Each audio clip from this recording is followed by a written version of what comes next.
des titres bi ak revue de presse bi en attendant Fabrice Nguema sans transition. Mais bien entendu la revue de presse, oui, l'actualité c'est un peu cette crise au niveau de l'école, c'est compliqué, c'est difficile, on ne sait pas ce qui se passe. Oui. Bon, mais aussi il faut dire qu'on n'a pas de gouvernement actuellement. Non, mais il y a un premier ministre. Vous savez que quand une loi est promulguée, elle abroge l'ancienne. Ouais. On est d'accord. Donc il y a peu de gouvernement. Là, il règle les questions courantes. Il n'y a pas de gouvernement. Actuellement, il n'y a pas de gouvernement. Donc il n'y a que le chef de non, il n'y a pas un gouvernement. Quand une loi est promulguée, elle abroge l'autre. Donc les ministres là, ñoom dañuy tàmm malu rek yor suñuy 4 VX V8 nii rek di neexal rek mais ñoom non c'est fini hein. Ay kii rek ils sont là rek dedans rek comme ça nii rek. Voilà. Ils expédient les affaires courantes. Voilà, courantes quoi. Genre oui, ay stylo, ay bic, ay kii rek. waaw affaire yooyu rek. Non, c'est de simple góoru mbootaay rek. waaw naka la ñuy gérer lii bon saaku soble ak kii. kese plus de gouvernement. non, c'est fini.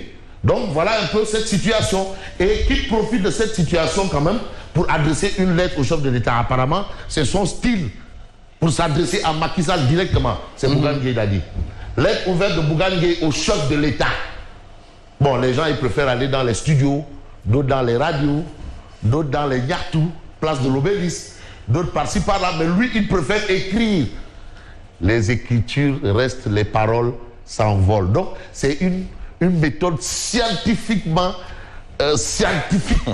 Et il faut la saluer. Les paroles s'envolent. C'est une si longue lettre. Oui, les paroles s'envolent, les écrits restent. Donc en fait c'est pour la postérité. Si un jour on dit bon, ceux qui ont réagi par rapport à la crise, ils sortent la lettre. Voilà, n'est-ce pas Bilaïd? On dit bien que les paroles s'envolent, les écrits restent. C'est pour ça, vous savez, en Afrique, on a des problèmes parce qu'on a une culture orale. Voilà. Vos enfants vous parlent, monsieur le président. Récurrence de la crise éducative. Vos enfants vous parlent, monsieur le président. Et dans la lettre, on remarque que Macky Sall avait dit qu'il allait dégager tant de milliards, des centaines, des dizaines, mais beaucoup d'argent. Mais qu'est-ce qui se passe? Avec Khalisbi. Mais Khalisbi. Parce que aussi la question là, le président a dit qu'il allait dépenser, il allait sortir beaucoup d'argent pour l'école. Mais aujourd'hui, qu'est-ce qui se passe? Qu'est-ce qu'il y a? Les enseignants continuent toujours de réclamer ce qui leur dû. Parce que c'est des accords dûment signés et jamais respectés. Bon, même les élèves de l'élémentaire réclament leur uniforme. Bon, non, là c'est Moussa Diao de Koloban qui demande à mon grand frère, Tchouks, mais où sont les uniformes? Anne Khalisbi. C'est combien de milliards? Anne Tenui. Ah non, quand même, ils ne vont pas partir comme ça là du gouvernement. C'est ça les affaires courantes, hein? Ils ne vont pas partir, non. Fouras, Moussa Diao, où sont les tenues scolaires? Maintenant, l'histoire des tenues scolaires, c'est devenu une affaire de tenue colère. Mais bon, comme il n'y a plus de ministre, qui va répondre à cette question? C'est pour cela, Mohamed Moustapha Diagne demande aux gens de différer leur contestation. L'imam Ratib, porte-parole du ministère de l'Éducation, on diffère un peu le temps qu'on ait un nouveau ministre. C'est ce qu'il a dit. Un nouveau ministre, ou peut-être Tchouks va remplir pour prendre le taureau par les cornes. Bref, scandale des passeports diplomatiques, le député Biaï sous mandat. Vous avez cette actualité. L'autre actualité, c'est après la raclée de l'affaire à Ziguinchor, les proches de Doudouka chargent lourdement Benoît Sambou. Qu'est-ce qu'on a encore? Candidat de la coalition 2035 à la Médina, Pape Boba. Non. Pape Boba Diop. Ancien maire parle de la Médina. Non. Celui qui doit parler de la Médina aujourd'hui, c'est Bamba Fa. Personne d'autre, il n'y a que Bamba.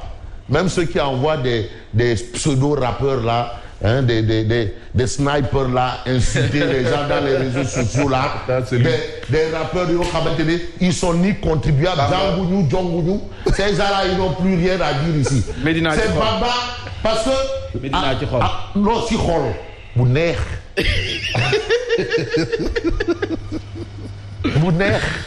neex affaire bi neex.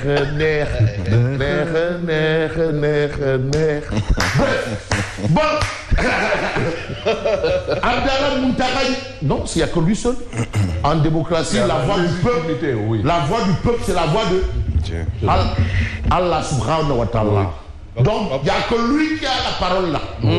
Donc, les gens qui envoient des snipers, des insulteurs là dans les réseaux, des gosses là, vraiment. Amo Ligue, Django, Djongo. Tu n'es pas contribuable. Parce que quoi, tu te sers de marche-pied ou de nègre de service. À des Abdallah Mountakha, sous les résultats de Kaola, 90% des responsables de Ben ont donné des consignes de vote sanction. Ah bon? Ah oui. À Kaola. Mais je vous assure qu'il y a eu des votes sanctions. Oui. Il y en a en pagaille, la tôle et le clintal. Bon, on a Wolf quotidien. Élections législatives, ça fleure bon le report. Par rapport aux législatives, en tout cas, il y aura report. Parce qu'au regard de la loi, Thierno Birahim, qui est l'expert électoral de la maison, les locales, quand même, ça pose problème. Il faut lui poser la question. Ah oui, c'est l'expert électoral, parce qu'aujourd'hui, l'article L combien par rapport à je ne m'attribue pas cette qualité d'expert, mais juste selon justement les experts électoralistes. Oui. Aujourd'hui, le temps qui nous est imparti pour arriver à ces élections législatives est un peu trop court, pour ne pas dire même il est techniquement impossible. D'aller vers ces élections législatives au mois de juin. Donc les experts électoraux... Il y a plusieurs choses à faire par rapport à ça. Voilà. Donc les experts électoraux... Il y en a qui ont une autre lecture, je crois. Il y a un journal qui a d'ailleurs abordé ça pour dire que c'était possible, mais que les actes préparatoires et certaines décisions soient prises à partir du 28 janvier. Ce qui aujourd'hui techniquement n'est plus possible puisque ça n'a pas été fait depuis la semaine passée. Et surtout, on va découvrir ça avec les autres. Donc on a de la matière et l'autre matière c'est APRPS. Au niveau de Grand Dakar, ça perd l'hypopète. Dérèglement de compte entre alliés. Diouf, Nyokobay et Diop Djouba. Lui, il dit que celle-là, elle n'a jamais battu campagne. Ah bon? Elle dit que qui Dougon. Règlement de compte. Nous, c'est débat.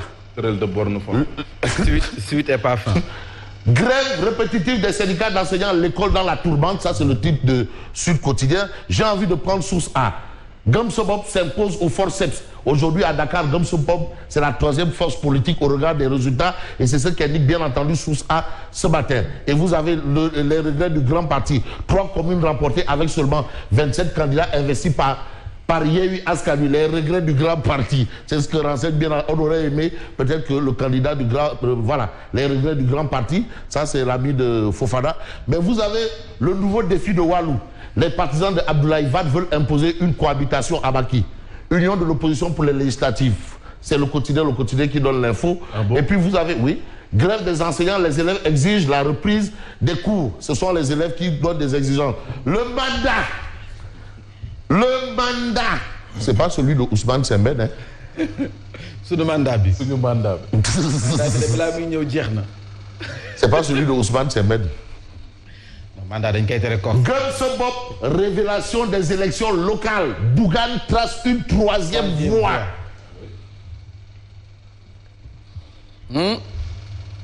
Après, Beno Bok, suivi de Yehui Askanu.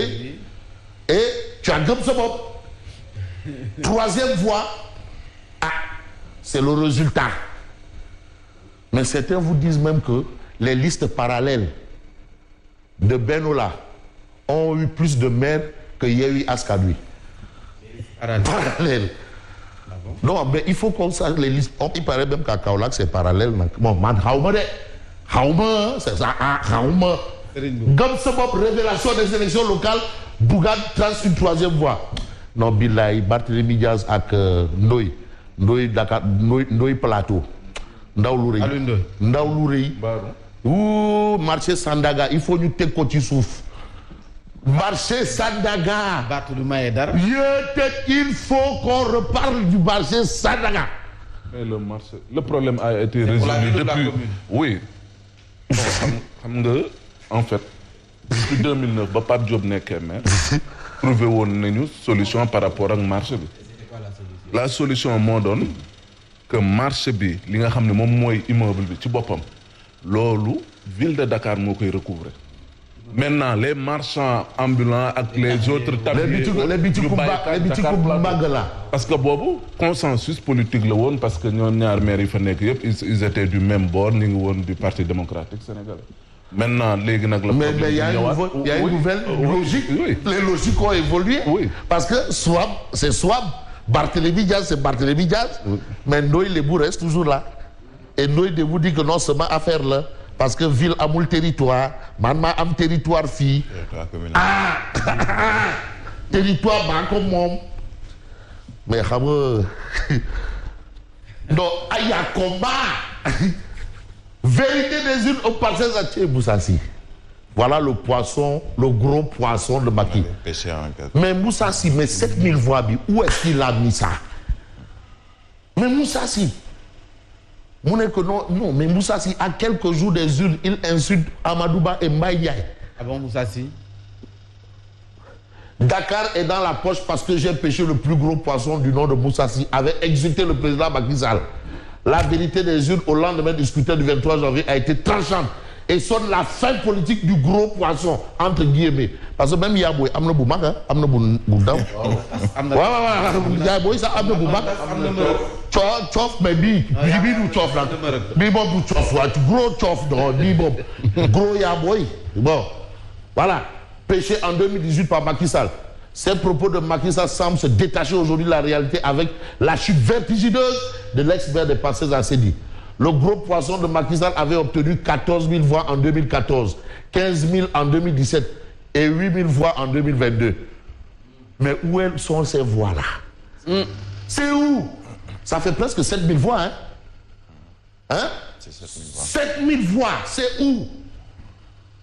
C'est que si Moussa s'y fait si Moussa s'y fait une conférence de presse, il n'a rien d'autre à expliquer que de nous dire les 7 000 voix, comment il a fait pour les peuples.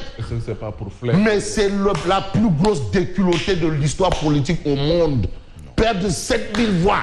7 000 voix entre 2018 et 2022. 7 000.